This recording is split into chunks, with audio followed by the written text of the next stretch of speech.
시청자와 함께하는 시민데스크. 2022년 첫 시청자 비평 리뷰 Y 시간. 2달여밖에 남지 않은 대선. 방황하는 표심의 이정표가 되어줄 YTN 대선 보도를 살펴봅니다.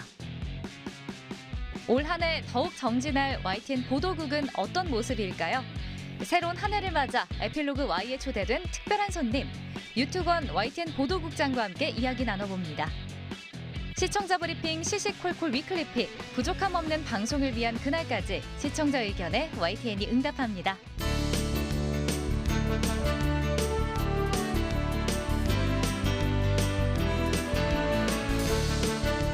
시청자 여러분, 안녕하십니까? 시민데스크 강진원입니다. 한국갤럽에선 과거부터 꾸준히 뉴스 채널 선호도를 조사하고 있습니다. 분기별로 진행된 이 설문조사에서 YTN이 지난해 4분기 기준 한국인이 즐겨보는 뉴스 채널 1위에 공동으로 이름을 올렸습니다. 새해 시작과 함께 한껏 어깨가 무거워진 만큼 언론의 역할이 무엇인지 다시금 보여줄 수 있는 한 해가 되도록 노력하겠습니다. 그럼 이번 주 시민데스크 시청자 비평 리뷰 Y로 시작하겠습니다.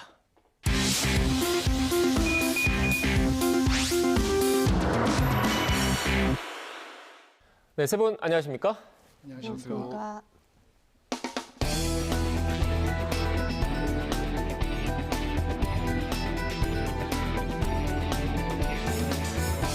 네, 오늘 리뷰 Y 시간 이혜수 시청자 평가원님이 꼽아주신 주제부터 들어보겠습니다. 네, 대선까지 2달가량 남았습니다.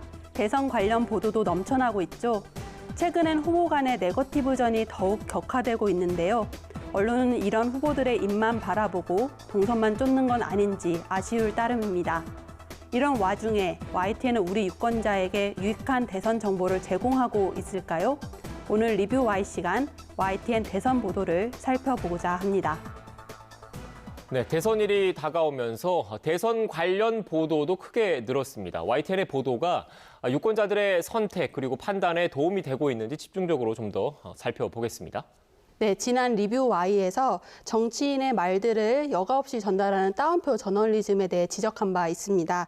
지난 한 주도 YTN에서 혹시 같은 문제를 반복하지는 않을까 유심히 지켜보았는데요. 그간 지적된 상황이 많이 개선되었음을 확인할 수 있었습니다. 특히 여야 공방전을 속보식으로 전하기보다 긴 호흡으로 대선판의 주요 이슈를 갈무리하는 시간이 돋보였는데요. 12월 27일 여야 반장 큐, 대선 가로막은 2개의 강, 사과로 건널까는 정치 현안을 YTN 소속 정치부 기자와 함께 짚어보는 시간을 가졌습니다.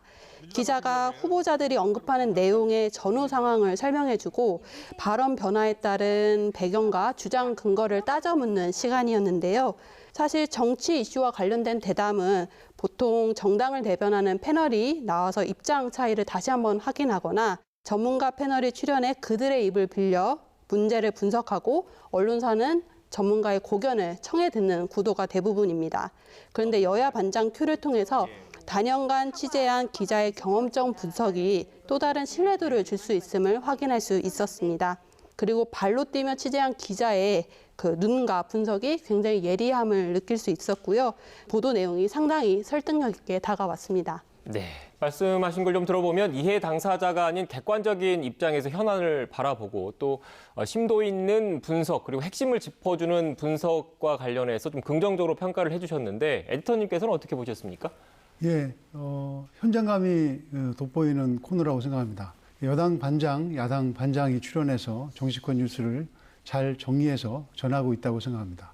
다만 두 반장이 한꺼번에 함께 출연하지는 않습니다. 그래서 때에 따라서는 약간 치우쳤다는 지적을 가끔씩 시청자들로부터 받을 때가 있습니다. 하지만 두 기자, 두 반장이 최대한 객관적인 시각에서 사실을 전달하려고 노력하고 있다는 것을 대신 말씀드립니다. 네. 여당 반장이니까 일방적으로 여당 편을 들어주지는 않는다는 겁니다. 편 들어주는지 아닌지는 시청자분들께서 아마 더 잘 아실 겁니다. 앞으로도 이렇게 현장을 뛰는 기자의 눈으로 정치권 이야기를 풀어가는 이 코너가 조금 더 확대됐으면 하는 바람을 갖고 있습니다. 네, 알겠습니다. 변호사님께서는 YTN 대선 관련 보도 어떻게 보셨습니까? 예, 현역 정치인 정당인들이 참여하는 그 대담 코너 진행 시에는 아무래도 대선이 임박해 오면서 그 불필요한 과열 공방을 흐르는 경우가 좀 적지 않은데 그렇게 좀 되지 않도록 앵커가 적극적인 역할을 좀 하게 하는 등의 보다 철저한 관리가 필요하다는 지적을 드리고 싶은데요. 지난 2021년 12월 30일 방송된 더 뉴스 여야 공수처 통신조회 공방 합법대 사찰 코너를 대표적인 예로 말씀드리겠습니다. 이날 코너에는 김종민 더불어민주당 의원과 김재원 국민의힘 최고위원이 출연해서 공수처의 야당 정치인 등에 대한 통신자료 조회가 불법 사찰인지 여부 등에 대해 치열한 논쟁을 벌였는데요. 이 과정에서 김재원 최고위원의 경우에는 공수처가 어둠의 권력자처럼 또는 뒤에서 음습하게 그저 정권의 앞잡이 노릇 충견 역할을 하고 있다. 정권의 연장에 앞장서는 정권의 놀이개가 된 것이다. 김종민 의원의 경우에는 윤석열 후보가 문재인 정부가 바보들 데려다 나라를 망쳤다라고 했는데 사실 문재인 정부가 발탁한 대표적인 바보가 바로 윤석열 총장이다라고 말을 하는 등 이렇게 서로 상대방 측을 격하게 비하하고 조롱하는 자극적인 표현이 거듭 등장했습니다. 네, 그러니까 원색적인 비난 그리고 네거티브 공방이 지나치게 그대로 전달된 것 아니냐 이런 지적이신 것 같네요. 예, 이런 시사 대담에서 뭐 내용적으로 상호간 쟁점을 분명히 드러내고 또 치열하게 예리하게 비판을 주고받는 것은 꼭 필요하고 바람직한 일이겠습니다만 네. 이렇게 정치판의 진흙탕 싸움 모습을 정제 없이 TV 화면 속에 그대로 재현하는 것은 우리 정치 현실에 대한 그야말로 리얼리즘적 이해를 돕는다 뭐 이런 순기능을 찾을 수도 있겠지만 그것보다는 방송의 품격과 또 시청자들에 대한 정보성을 저하시키는 역기능이 더 크다고 보거든요. 방송사 입장에서는 뭐 우리는 정치인들에게 판만 깔아준 것이고 거기서 정치인들이 무슨 언행을 할지에 대해서는 통제할 수도 없고 책임질 것도 없다라는 식으로 그냥 넘어갈 문제는 아니라는 거죠. 때문에 대선에 임박해서 무슨 수를 써서라도 자기 당 승리에 기여하겠다는 그런 강박관념에 사로잡히기 쉬운 현역 정치인들의 대담방송 출연 시에는 앵커가 진행 중 출연 정치인의 부적절한 표현이 나오면 바로 이를 지적하고 좀 자제를 요청한다든가 하는 식으로 보다 적극적으로 개입을 하고 또 출연자들에게도 방송 법령과 윤리에 어긋나는 언행이 없도록 사전 동의를 받는 등으로 또 관리 노력을 각별히 강화시켜 주셨으면 좋겠습니다. 저도 아쉬운 부분으로 조금 다른 측면에서 앵커의 적극적인 개입이 필요했던 대담을 이야기하고 싶은데요. 12월 27일 뉴스앤이슈 김건희 직접 사과, 윤석열 지지율 고전 탈출할까는 여야 선대위 위원들을 초청한 대담입니다. 변호사님께서 지적한 대담과는 좀 다르게 두 출연자 모두 막말이나 비방 없이 차분하게 진행을 해서 집중도는 높았습니다. 하지만 주목할 만한 정보가 부족했던 것도 사실입니다. 선대위 의원이 나온 자리라면 선대위만 알 수 있는 내용이 좀 더 다뤄져야 되는데 그런 긴장감은 좀 부족했다고 생각됩니다. 이때 앵커가 적극적으로 국민들이 정말 궁금해하는 내용들을 날카롭게 질의해서 정치 평론가나 다른 패널과는 조금 차별화된 대담을 이끌어 나가야 되지 않을까라는 생각입니다. 네, 평가원님께서 지적해 주신 프로그램이 제가 마침 또 진행했던 프로그램이라 죄송하다는 말씀과 함께 더 노력하겠다라는 또 약속을 드리면서 앞서 에디터님께서도 말씀하셨다시피 YTN 앵커들은 최대한 객관적이고 공정하게 진행을 하려고 하고 있고 또 앞으로도 계속 노력하겠다라는 점을 변명 아닌 변명으로도 이렇게 말씀을 드리겠습니다. 에디터님께서는 어떻게 보셨습니까? 뭐 그런 양쪽에 대한 비판이 다 있다는 것이 그래도 YTN 뉴스가 건강하다 이렇게 생각을 하고 있고요. 출연자끼리 언쟁을 하고 이 감정적인 표현이나 격한 표현이 나올 때가 있습니다. 앵커가 자제를 시키고 정리를 하려고 할 때 그것도 안 될 때가 있거든요. 근데 뭐 방법은 앵커가 잘 정리하는 수밖에 없습니다. 싸움이 아니라 토론이 되도록 이끌어야 하니까요. 또 공약에 대해서 나오고 있는 이야기, 예를 들어서 부동산 같은 정책 전하고는 있는데 좀 종합적으로 뭐 노동, 고용, 뭐 각 분야별로 이제 디지털이나 YTN 홈페이지 등에서 각 후보의 정책을 좀 비교해서 정리하고 또 계속 그걸 업데이트 해가는 이런 작업도 좀 필요하지 않나 이런 시점이 되지 않았나 하는 생각도 해봅니다. 네, 알겠습니다. 뭐 저를 포함해서 이렇게 공정보도, 객관적인 보도에 대한 약속을 다시 한번 좀 해주셨고 일단 YTN 단독 보도 관련된 내용도 좀 짚어봐야 될 것 같습니다. 최근 이슈의 중심에 있는 내용이었죠. 김건희 씨 단독 인터뷰가 보도되면서 시청자 이목을 끌었습니다. 한번 또 짚고 넘어가면 좋을 것 같은데 변호사님께서는 어떻게 보셨습니까? 예, YTN이 윤석열 국민의힘 대선 후보분 네. 김건희 씨 관련 의혹을 단발성으로 치지 않고 꾸준하고 차분하게 검증 보도를 해줬는데요. 지난 2021년 12월 14일 방송된 김건희 단독 인터뷰 교수 지원서의 허위 경력 수상 경력도 거짓. 이 단독 보도를 통해서는 김 씨가 과거 대학 교수 임용 지원 시에 그 대학에 제출한 지원서에 허위 경력과 가짜 수사 경록이 기재됐다라는 사실을 폭로를 했고요. 연이어 그 다음 날에는 김건희, 김용만 회장 때 이래 김용만 기억없어 단독 보도를 통해서 12월 26일 김 씨의 그 대국민 사과로 이어진 언론들의 김 씨 본격 검증 보도에 물꼬를 터줬습니다. 또 YTN은 김 씨의 대국민 사과 다음 날인 12월 27일에는 김건희 육성 인터뷰 번역 오류도 인정, 독자가 판단 단독 보도를 내보냈고요. 이어 그 다음 날에는 뉴이저 같은 해 작성한 이력 3개가 제각각 허위 이력 고의 보도를 방송했습니다. 번역 오류 단독 보도에서는 그 취재 과정에서 김 씨의 입장을 듣기 위해 진행한 김 씨와의 통화 인터뷰 내용 일부를 직접 공개해서 시청자들이 김 씨의 심경 그리고 그 직전에 있었던 대국민 사과의 진정성 등을 여과 없이 생생히 비교 파악하는 데 크게 기여를 했고요. 또한 12월 30일 방송된 뉴이저 김건희 오빠 의혹 제기 모두 공작, 동생 술도 안 마셔 단독 보도 역시 김 씨 측의 입장과 상태를 정확히 이해하는 데 상당한 도움을 줬습니다. 네. 긍정적인 평가를 해주셨는데 이어서 좀 더 들어볼까요? 예, 사실 대통령 선거 후보 가족들에 대한 검증의 범위와 기준에 대해서는 지금 의견이 굉장히 다양하고 분분합니다만 적어도 후보가 당선되면 공적 역할을 수행하고 정부 예산과 국민의 세금이 배정된 후보 배우자에 대해서는 그 배우자가 사회 공적 영역에서 활동한 것과 관련된 사안인 경우 그 정도는 적어도 검증 대상으로 삼아야 된다라는 의견이 입장이 우세한 것 같습니다. 이런 관점에서 봤을 때 김건희 씨의 허위 경력 제출 등의 문제도 검증을 회피할 수 없다고 보고요. 이를 공론장으로 처음 끌어들인 이번 YTN의 김 씨 의혹 연속 보도의 의미는 상당히 컸다고 생각을 합니다.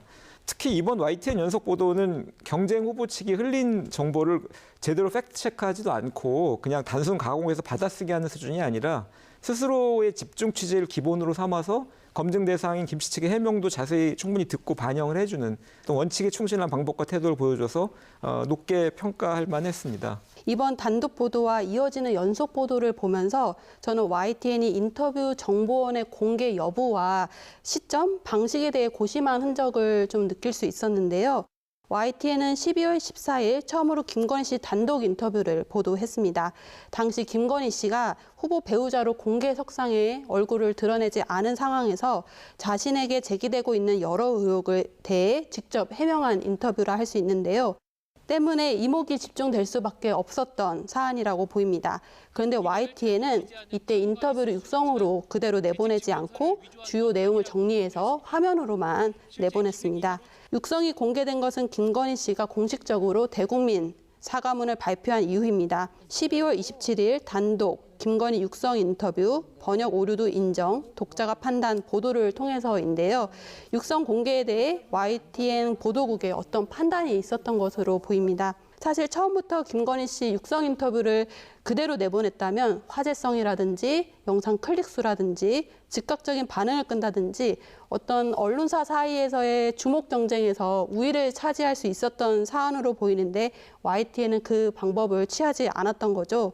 12월 30일 뉴이저 단독 김건희 오빠 의혹 제기 모두 공작. 동생 술도 안 마셔도 김건희 씨 오빠 인터뷰를 음성 변조를 통해서 개인을 식별할 수 없는 형태로 송출을 했습니다. 이런 일련의 과정들을 보면 크게 이슈화될 수 있는 YTN의 단독 보도들이 선정적으로 소비되지 않도록 나름의 공적 보도에 대한 기준을 세웠던 것으로 보입니다. YTN이 원칙을 지키고 있는 행보에 대해서 높게 평가하고요. 실제로 어떤 판단과 기준이 있었는지 에디터님께 여쭙고 싶습니다. 네, 짧게 말씀드리면 조금 느릴 수는 있지만 더 정확한 뉴스가 더 중요한 시대가 되어가고 있다고 생각합니다. 그런 면에서 YTN은 취재 윤리를 지키면서 취재했고 보도할 때도 정도를 지켜 보도했다고 생각합니다. 사실 확인을 위해서만 녹취를 방송에 사용한 것이 그 대표적인 예라고 생각합니다. 앞으로도 일선 취재 부서는 취재한 것들이 선정적으로 사용되지 않고 사실 확인을 위한 장치와 수단으로 사용될 수 있도록 할 것이라고 생각합니다. 네, 알겠습니다. 마지막으로 두 분 들려주신 오늘 말씀 정리해 보겠습니다. 이것만은 꼭 명심할 수 있도록 평가원님부터 한 줄로 요약해 주시죠. 후보 중심 보도에서 정책 검증 보도로 이제는 정말 필요합니다. 대선이 2달째 남지 않았습니다. 이제는 후보 인물 중심이 아닌 공약 중심으로 정책 검증 보도에 공을 더 들여야겠습니다. 후보들의 대선 공약을 부분별로 알기 쉽게 비교 정리해주는 코너가 더 많아졌으면 합니다. 유권자가 정책을 보고 합리적으로 판단할 수 있도록 언론이 방향키가 되어주길 바랍니다. 네. 다음으로 변호사님의 한 줄 평 들어볼까요? 예, YTN 나라를 구하라. 얼마 전 그 이재명, 윤석열 그 양대 정당 대선 후보와의 대담 영상을 동시에 올려서 한 경제 전문 유튜브 채널이 국민들로부터 합리적 후보 선택에 결정적 도움을 줬다는 의미에서 나라를 구했다라는 호평을 아주 많이 받았는데요. YTN이야말로 당연히 그 이상 할 수 있고요. 아니 그 이상 해야 한다고 생각합니다. 우리의 미래를 이끌고 갈 국가의 최고 리더를 제대로 뽑는 데 필요한 정보와 시각의 화수분이 되는 YTN 대선 보도가 이어지길 기대하겠습니다. 네, 알겠습니다. 오늘 전해주신 분석과 해설 말씀 잘 유념해서 YTN 보도와 프로그램 개선에 앞장서겠습니다. 세 분 오늘 말씀 고맙습니다. 고맙습니다.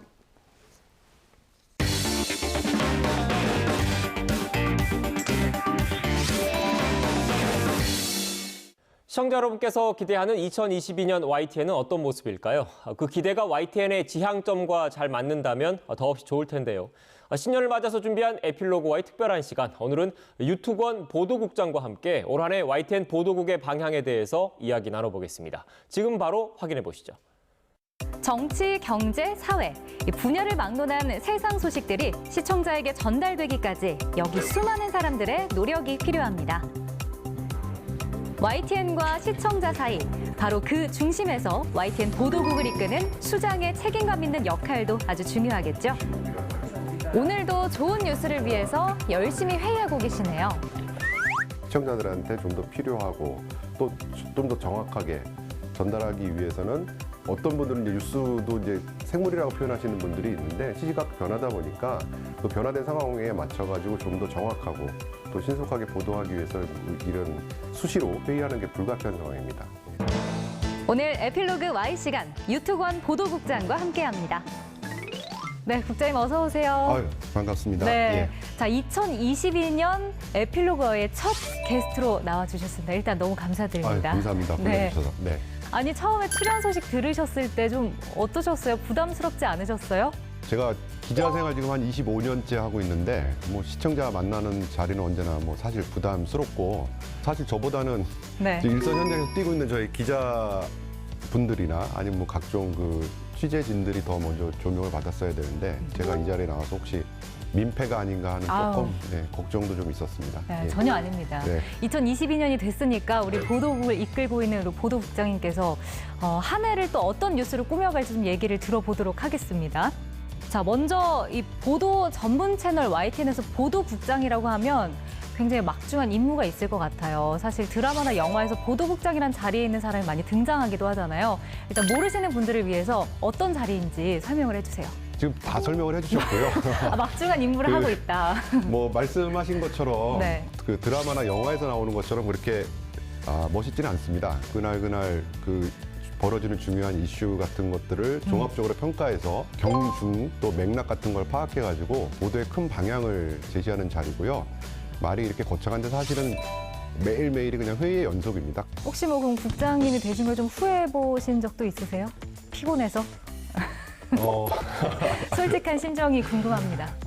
예, 사실은 간혹 매일매일이라고 해야 될 것 같아요. 제가 누구에게나 어려운 자리고요. 제가 또 뭐 많은 고민 끝에 선뜻 맡겠다고 나서긴 했지만 막상 이제 현실로 다가오다 보니까 책임감, 부담감 이런 것들이 또 만만치가 않더라고요. 근데 또 현장도 제가 앉아 있는 자리만큼이나 뭐 너무 원론적인 얘기 같습니다만 어느 현장이나 다 무겁습니다. 특히 요새 같은 경우는 저희 많은 기자들이 이제 코로나 취재에 지금 투입이 되고 있는데 좀 코로나 상황이 악화되면서 그런 것들을 생생하게 체험하면서 마음도 무거울 거고요. 또 그거를 정확하고 신속하게 전달해야 된다는 데서 오는 중압감도 상당히 있을 것 같아요. 그래서 어떤 면에서는 제가 좀 현장에 있는 기자들한테 미안하기도 하고 뭐 그런 면도 있습니다. 이렇게 후배 기자들한테 좀 미안함도 담겨 있지만 이렇게 조금 더 해줬으면 좋겠다 하는 바람도 있으실 것 같은데요. 잘못하면 나 때는 될 것 같아서 네. 잘하고 있고요.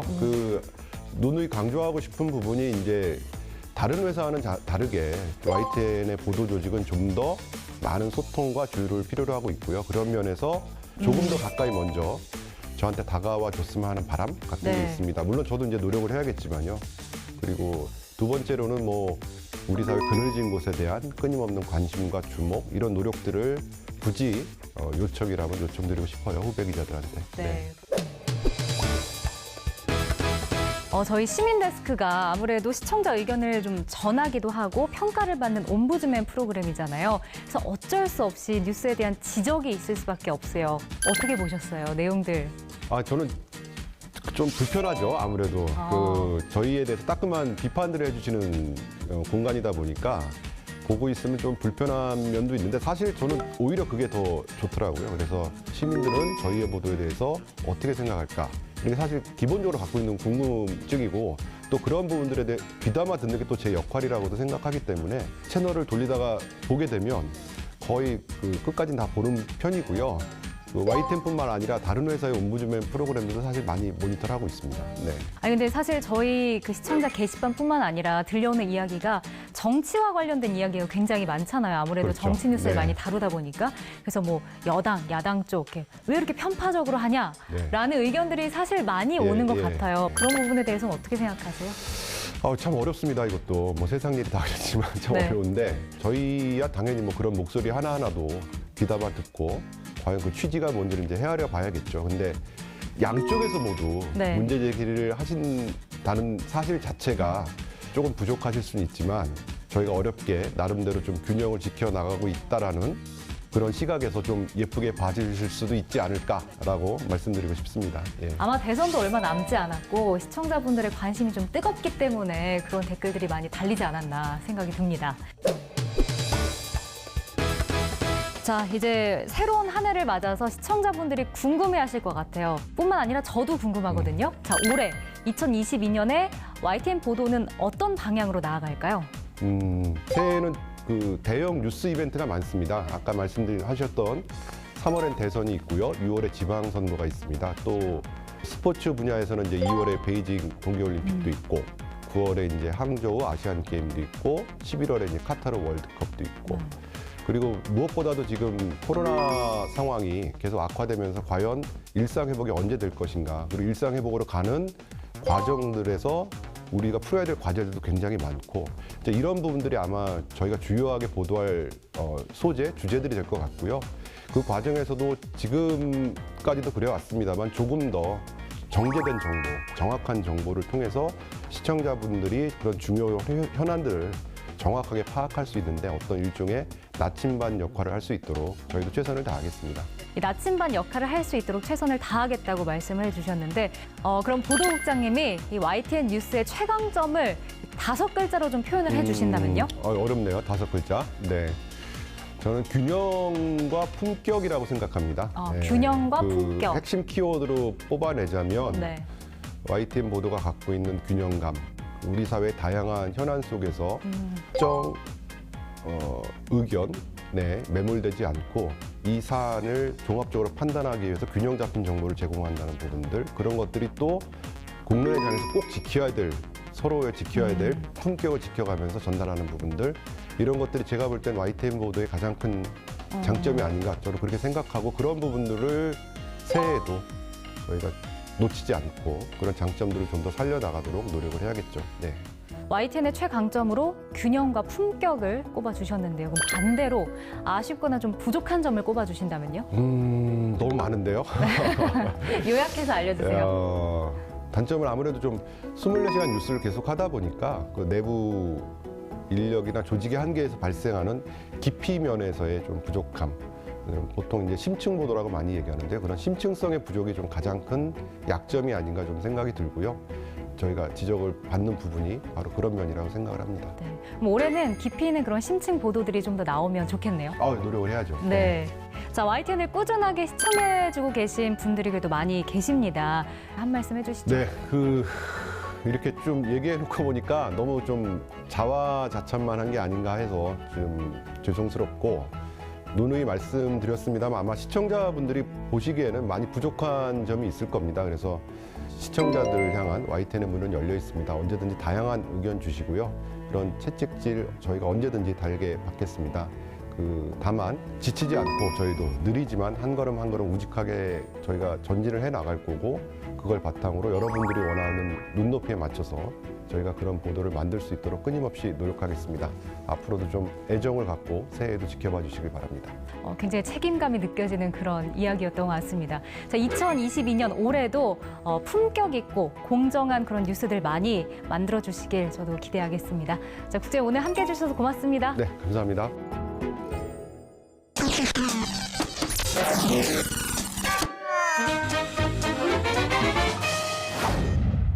가장 빠른 옴부즈맨 프로그램 그 기록을 모아보는 시간입니다. 시청자 브리핑 시시콜콜 위클리픽. 이번 주 시청자 의견 함께 보시죠.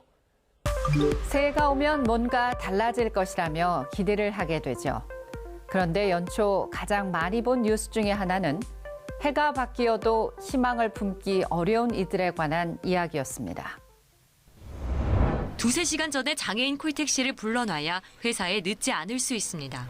아무리 기다려도 오지 않으면 거리로 나가 일반 택시라도 잡아보지만 애타게 손을 흔들어도 지나쳐버리기 일쑤입니다. 휠체어 바퀴를 붙잡는 파인 도로와 경사지고 울퉁불퉁한 인도를 지나 버스 정류장으로 가는 길. 지하철역엔 대부분 엘리베이터가 설치돼 그나마 조금 낫긴 하지만 타고 내리는 문 위치가 서로 달라서 누군가의 도움 없인 휠체어를 돌릴 수 없는 경우도 적지 않습니다. 개발에만 힘쓰지 말고 복지 예산 좀 늘려주길. 300만 장애인 차별하지 마십시오. 이동의 자유는 누구나 누려야 될 기본권. 입장 바꿔서 생각해보자며 각성을 촉구하는 댓글이 많았습니다. 저도 유모차 끌고 다녀보니 장애인분들 힘들었겠다 싶었다. 길거리에 장애인분들이 안 보이는 이유가 이 기사 안에 있는 것 같아요. 일반인도 바쁜 시간에 승차 거부를 당하면 열받는데 장애인은 어떻겠어요? 서울은 그나마 나은 편이고 지방의 상황은 더 열악하다는 평가와 다른 나라와 비교하며 우리의 실상을 비판하는 의견도 적지 않았습니다. 또 우리 모두 장애인이 될 수 있다는 것을 염두에 두자며 교통 약자를 배려하는 시스템 정비가 필요하다는 지적이 나왔습니다. 기사를 쓴 황보혜경 기자는 평소 대중교통에서 장애인을 거의 보지 못해 동행 취재를 하게 됐는데 이들이 겪는 불편을 당연하게 받아들여선 안 될 것이라며 관심을 당부했습니다. 그저 누군가의 도움 없이 움직일 자유. 평범해 보이는 이 권리를 위해 장애인들은 오늘도 외치고 있습니다. 힘든 시기일수록 주변을 되돌아보는 뉴스를 만들겠습니다. 평생 김밥을 팔아 모은 전 재산 6억 5천만 원을 기부한 박춘자 할머니의 이야기가 두고두고 감동을 주고 있습니다. 시청자들의 반응 들어봅니다. 92살 박춘자 할머니는 지난달 3일 국내 주요 기부자의 한 명으로 청와대에 초청받았는데 당시 함께했던 남궁인 이대 목동병원 응급의학과 교수가 그 사연을 뒤늦게 공개했습니다. 박 할머니는 가난하게 태어나 10살 때부터 경성역에 나가 순사의 눈을 피해 김밥을 팔았다고 합니다. 번 돈으로 먹을 걸 사 먹을 때 너무나 행복해 그 기쁨을 남들과 나누고 싶어 이후 돈이 생기면 기부하게 됐다고 합니다. 박 할머니는 또 살던 새빵 보증금 2천만 원도 빼서 마저 기부하고 복지시설에서 평생 돌보던 장애인들과 함께 살고 있다고 합니다. 몇 줄에 불과한 기사였지만 그 울림은 컸습니다. 눈시울이 뜨거워지네요. 천사 같은 할머니 여생 행복하세요. 가슴이 먹먹하네요. 할머니 너무 고생 많으셨어요. 살아있는 부처이자 예수라며 이 시대의 진정한 성인이라는 찬사가 끊이지 않았습니다. 할머니가 기부한 6억은 만배의 가치가 있다고 평가하기도 하고 가진 자들의 각성을 촉구하는 내용도 나옵니다. 할머니를 보면서 저 자신을 돌아보며 반성해야겠어요. 나는 왜 나만 위해 살지 창피하다. 반성과 더불어 할머니를 본받겠다는 다짐도 이어집니다. 할머니를 옆에서 지켜본 남궁 교수는 어떤 한 생은 지독하고도 무한히 이타적이라 도저히 닿을 수 없는 존재라고 표현했습니다. 전적으로 동의합니다.